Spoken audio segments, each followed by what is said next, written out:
my father, Muhammad Nawaz Sharif, and the 3 times Chief Minister and the current Prime Minister, Muhammad Shahbaz Sharif. Their remarkable achievements in economic development, infrastructure, health, and education are my inspiration and my guiding lights.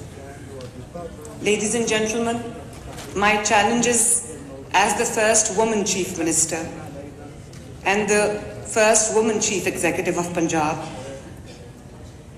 was not only to upgrade and uplift the physical infrastructure of the educational institutions of Punjab, but to also address the stagnation in the approach to education in order to match the rapidly evolving educational and technological landscapes, global landscapes. Worthy friends of education, I'm very happy to share that Punjab has launched one of the most ambitious school education reform programs in our history. My objective is not just literacy, but fostering a learning environment that liberates, not just brick and mortar, but inclusion. This gathering, under your gracious patronage, my dear First Lady, Amina Unwan, is not only a celebration of women's leadership, it is a collective act of moral imperative. It asks, what can we do together that we cannot do alone?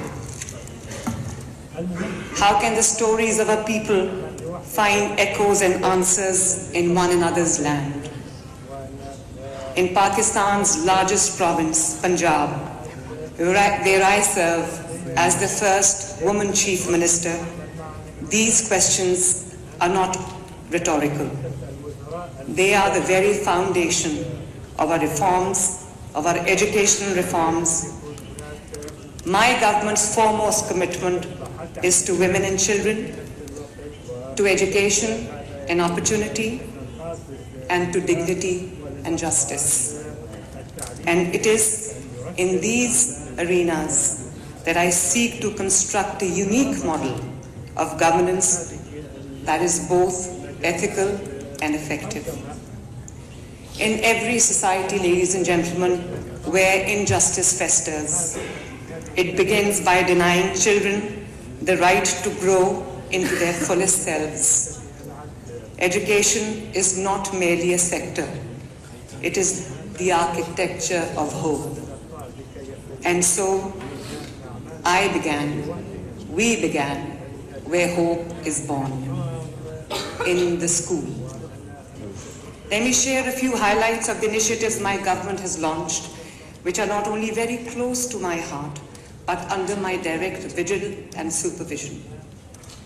Upgradation of over 4,000 primary schools into elementary schools is underway, ensuring that girls and boys, especially those who belong to the rural areas, do not have to drop out after class 5 due to lack of nearby middle schools. This upgradation is not a token gesture. It is a systemic intervention against generational dropouts.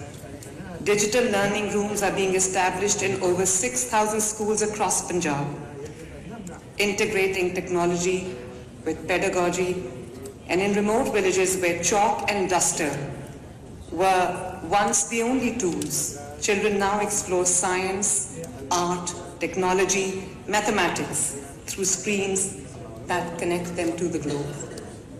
Through rehabilitation of non-functional schools, we are reviving hundreds of those schools, converting them from symbols of state failure into sanctuaries of learning, into seats of learning excellencies. I come to you not only as the Chief Minister of Punjab, but also an ambassador of education. And when it comes to girls' education excellencies in particular, I am here as a mother to every girl child in Punjab.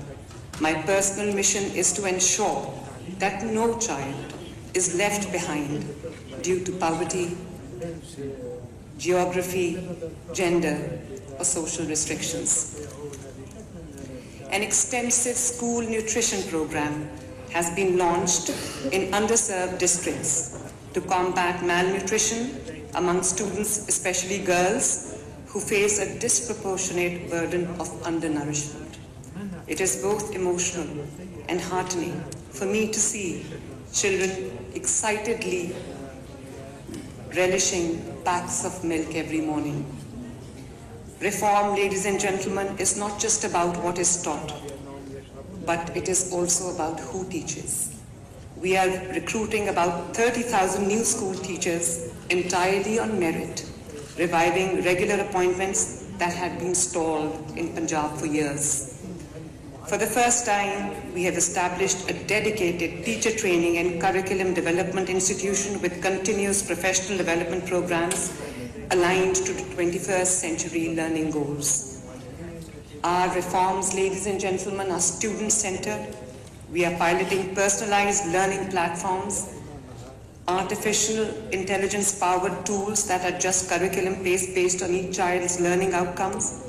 I am also delighted to share, my friends, that we are building Pakistan's first internet city, named after the only person to be the 3 times Prime Minister, Muhammad Nawaz Sharif. I am also very happy and delighted to share that we are establishing Pakistan's first dedicated artificial intelligence university in the very heart of Punjab, the famous Lahore. Distinguished friends, allow me to conclude by sharing 2 stories that have moved me deeply personally.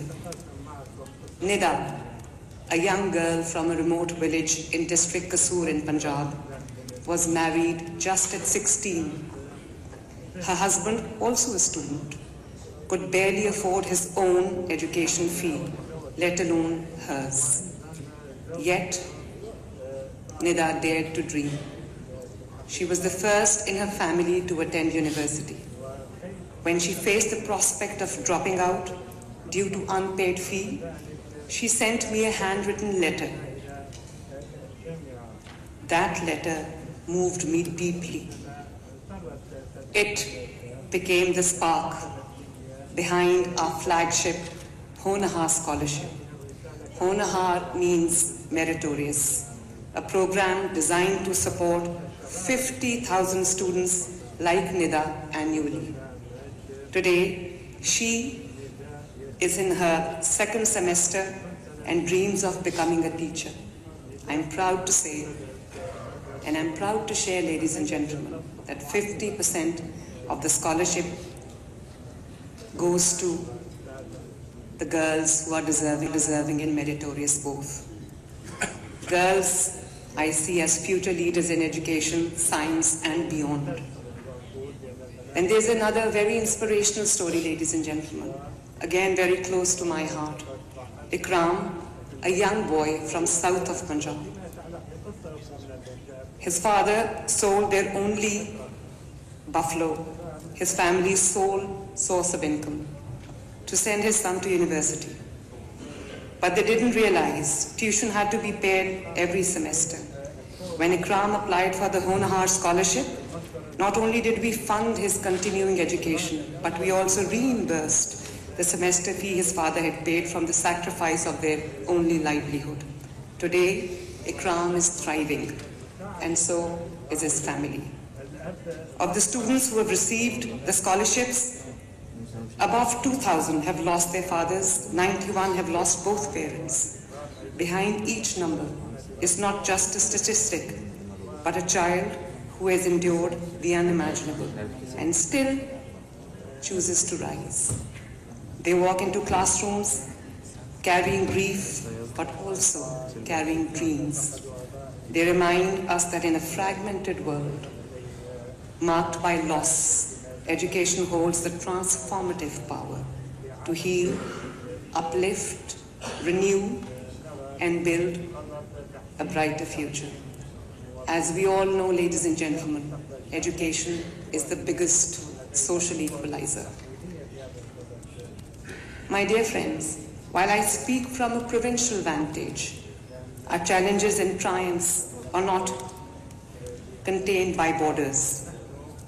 The Palestinian mother searching for her child beneath the rubble, the Afghan girl barred from classrooms, the Kashmiri children trying to break shackles of discrimination, the Sudanese refugee walking miles for food. These are not just someone else's crisis. They are the crisis of conscience for the entire humanity. And here, ladies and gentlemen, Turkey has shown the way through relentless compassion, through diplomatic dignity, and through the leadership of Her Excellency Emine Erdogan, who reminds us that elegance and empathy belong together.